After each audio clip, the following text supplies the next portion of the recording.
नमस्कार, हिमाचल समाचार में आपका स्वागत है। आज के मुख्य समाचार। मुख्यमंत्री ने कहा, बोई क्षेत्र के बेघर परिवारों को गृह निर्माण और अन्य सामान के लिए 8,50,000 की आर्थिक सहायता। प्रभावित परिवारों को गृह निर्माण के लिए सरकारी भूमि भी करवाई जाएगी उपलब्ध। मुख्यमंत्री ने बो पहुंचकर आपदा प्रभावित परिवारों का जाना हाल। मुख्यमंत्री ने कहा, डॉक्टर राजेंद्र प्रसाद चिकित्सा महाविद्यालय टांडा में बढ़ेंगी चिकित्सकों की 100 पीजी सीटें। सरकारी स्कूलों, स्वास्थ्य सेवाओं और व्यवस्था परिवर्तन से आत्मनिर्भर हिमाचल की दिशा में बढ़ रही प्रदेश सरकार।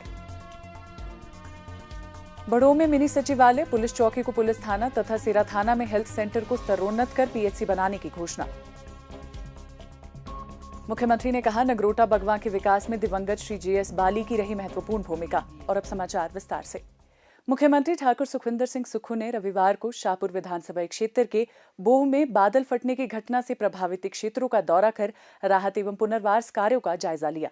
इस दौरान उन्होंने राजकीय वरिष्ठ माध्यमिक विद्यालय बोह में स्थापित राहत शिविर का निरीक्षण किया तथा वहां ठहराए गए प्रभावित परिवारों से मुलाकात कर उनका कुशलक्षेम जाना।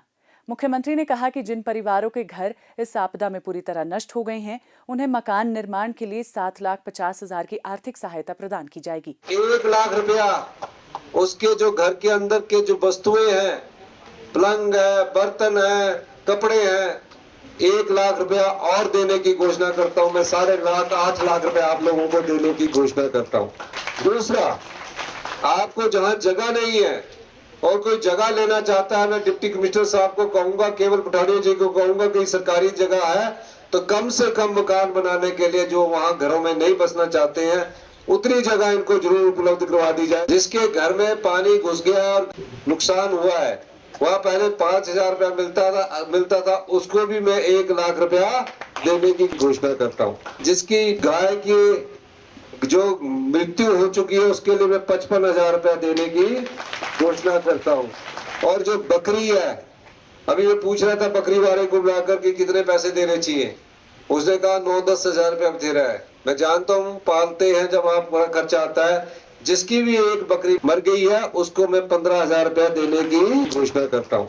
जिसकी दुकान में सामान नहीं है, पूरी तरह बह गई है और दुकान चलाता था, तो उसके दुकान के लिए भी हम 50,000 रुपए से 1 लाख रुपया देने की घोषणा करता हूँ। जो फिश फार्म में काम करते थे जिसके कारण इनको नुकसान हुआ, उसके लिए मैं अलग से 1 लाख रुपया देने की घोषणा करता हूँ, ताकि वो दोबारा से जब वो बिजनेस स्टार्ट करेगा, अगर 20 लाख रुपया करेगा तो 14 लाख रुपया हिमाचल प्रदेश की सरकार उसको सब्सिडी के तौर पर देगी। इसकी मैं आपको घोषणा करता हूँ। उन्होंने कहा कि जिन किसानों की फसलों को नुकसान पहुंचा है, उन्हें 5,000 प्रति कनाल के हिसाब से मुआवजा दिया जाएगा। जिन परिवारों को अस्थायी रूप से किराए के मकान में रहना पड़ेगा, उन्हें 5,000 प्रति माह किराया सहायता प्रदान की जाएगी। इसके अतिरिक्त प्रभावित परिवारों को 6 माह का राशन भी निःशुल्क उपलब्ध करवाया जाएगा। इस अवसर पर मुख्यमंत्री ने रिडकमार प्राथमिक स्वास्थ्य केंद्र को सामुदायिक स्वास्थ्य केंद्र में स्तरोन्नत करने की घोषणा भी की। मुख्यमंत्री ने कहा कि वर्ष 2023-24 की आपदा के दौरान प्रदेश में 23,000 से अधिक घर क्षतिग्रस्त हुए थे और लगभग 500 बहुमूल्य जीवन गंवाए थे। प्रदेश सरकार ने 75,000 से अधिक लोगों का सुरक्षित रेस्क्यू किया था, जिसकी सराहना नीति आयोग और विश्व बैंक ने भी की थी। मुख्यमंत्री ने प्रभावित परिवारों की समस्याओं और आवश्यकताओं को गंभीरता से सुना तथा उन्हें आश्वस्त किया कि प्रदेश सरकार आपदा की इस घड़ी में उनके साथ मजबूती से खड़ी है। उन्होंने कहा कि किसी भी प्रभावित परिवार को स्वयं को अकेला महसूस करने की आवश्यकता नहीं है। राज्य सरकार प्रत्येक प्रभावित परिवार को हर संभव सहायता उपलब्ध करवाने के लिए प्रतिबद्ध है तथा राहत एवं पुनर्वास कार्यों में किसी भी प्रकार की कमी नहीं आने दी जाएगी। मुख्यमंत्री ने कहा कि प्राकृतिक आपदाएं हिमाचल प्रदेश के लिए लगातार गंभीर चुनौती बनती जा रही है। ऐसे में राज्य सरकार केवल राहत कार्यों तक सीमित नहीं है, बल्कि भविष्य में होने वाले नुकसान को कम करने के लिए दीर्घकालिक योजनाओं पर भी कार्य कर रही है। उन्होंने कहा कि प्रदेश में लगभग 3,500 करोड़ रुपए की लागत से आपदा रोधी आधारभूत ढांचे के विकास का निर्णय लिया गया है, ताकि प्राकृतिक आपदाओं के प्रभाव को कम करते हुए जनधन की सुरक्षा सुनिश्चित की जा सके। उन्होंने कहा कि हिमाचल प्रदेश के इतिहास में पहली बार राज्य सरकार ने आपदा राहत नियमों में संशोधन करते हुए प्रभावित परिवारों को दी जाने वाली सहायता राशि में उल्लेखनीय वृद्धि की है। इसके अतिरिक्त संकट की घड़ी में प्रभावित परिवारों को शीघ्र आर्थिक सहायता उपलब्ध करवाने के उद्देश्य से विशेष आपदा राहत कोष का भी गठन किया गया है। मुख्यमंत्री ने कहा कि प्रभावित परिवारों को तत्काल राहत प्रदान करते हुए 25 परिवारों को 25-25 हजार रुपए तथा 16 अन्य परिवारों को 10-10 हजार रुपए की अंतरिम सहायता राशि जारी की गई है। अब तक 13 राजस्व प्रमाण पत्र तैयार किए जा चुके हैं तथा प्रभावित परिवारों को बोनाफाइड प्रमाण पत्र जारी किए जा रहे हैं। इसके अतिरिक्त शैक्षणिक प्रमाण पत्रों के पुनर्निर्माण की प्रक्रिया भी प्रारंभ कर दी गई है। प्रभावित परिवारों के स्थायी पुनर्वास के लिए उपयुक्त भूमि चिन्हित करने का कार्य भी युद्ध स्तर पर जारी है। मुख्यमंत्री ने राहत एवं बचाव कार्यों में लगे जिला प्रशासन, पुलिस, एनडीआरएफ, एसडीआरएफ, भारतीय सेना, स्थानीय जनप्रतिनिधियों, स्वयंसेवी संस्थाओं तथा स्थानीय लोगों के प्रयासों की सराहना करते हुए कहा कि सभी के सामूहिक सहयोग से राहत कार्यों को गति मिली है। इस आपदा में घुड़घू, भंगार और सपेड़ा गांव के कुल 25 परिवार प्रभावित हुए हैं। इनमें घुड़घू गांव के 11 मकानों में रह रहे 18 परिवारों के 52 सदस्य, भंगार गांव के 1 मकान में रह रहे 3 परिवारों के 16 सदस्य तथा सपेड़ा गांव के 4 मकानों में रह रहे 4 परिवारों के 16 सदस्य प्रभावित हुए हैं। सुरक्षा को सर्वोच्च प्राथमिकता देते हुए सपेड़ा गांव के 13 मकानों को डेंजर जोन घोषित किया गया है। मुख्यमंत्री ठाकुर सुखविंदर सिंह सुक्खू ने आज जिला कांगड़ा के नगरोटा बगवा में आयोजित बाल मेले में बतौर मुख्य अतिथि शिरकत की।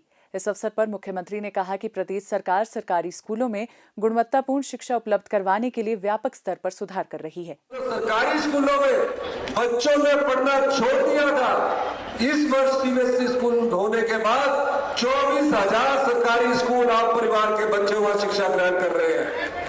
आप याद रखना, ये जो सीबीएसई स्कूल और शिक्षा में हम परिवर्तन करने जा रहे हैं, 2-4 साल की बात है। इन स्कूलों में एडमिशन लेना भी बहुत मुश्किल हो जाएगा। ये मैं कहना चाहता हूं क्योंकि हम इतने अच्छे स्कूल बनाने जा रहे हैं। हेल्थ सेक्टर, जो आपका हेल्थ सेक्टर है टांडा में, आप जानते हैं अभी तक यहाँ एसआरसी की क्लासें नहीं हुआ करती थी। कोई भी मेडिकल कॉलेज जो है वो पीजी और एसआर के सहारे चलता है।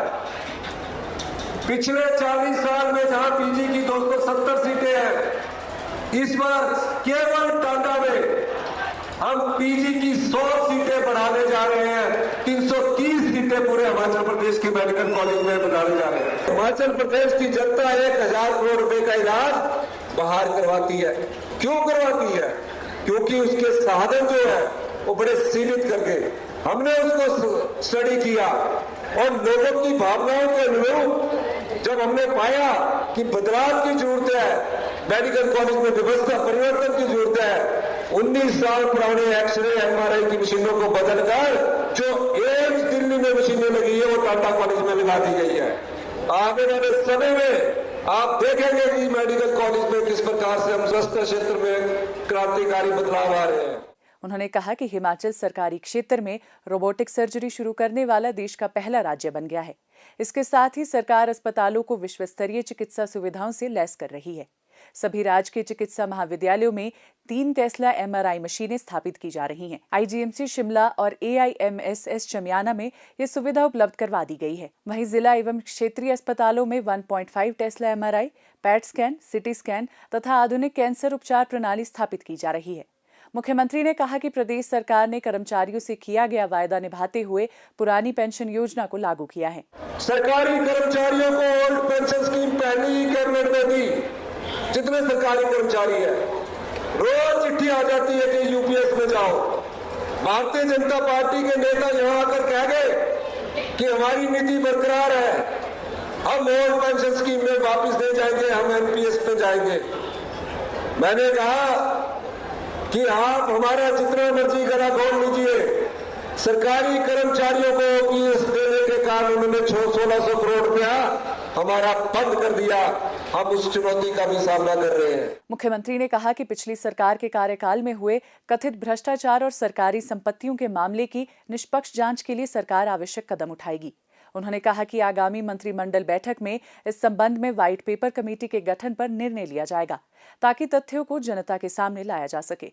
उन्होंने कहा कि प्रदेश सरकार कांगड़ा जिला के संतुलित और तीव्र विकास के लिए प्रतिबद्ध है। सरकार ने धर्मशाला में पर्यटन निगम के कार्यालय के साथ ही रेरा और राज्य पिछड़ा वर्ग आयोग के कार्यालय स्थानांतरित किए हैं।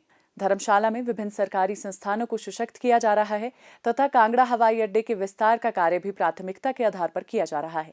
उन्होंने कहा कि सरकार का लक्ष्य वर्ष 2032 तक हिमाचल प्रदेश को आत्मनिर्भर, समृद्ध और देश का अग्रणी राज्य बनाना है।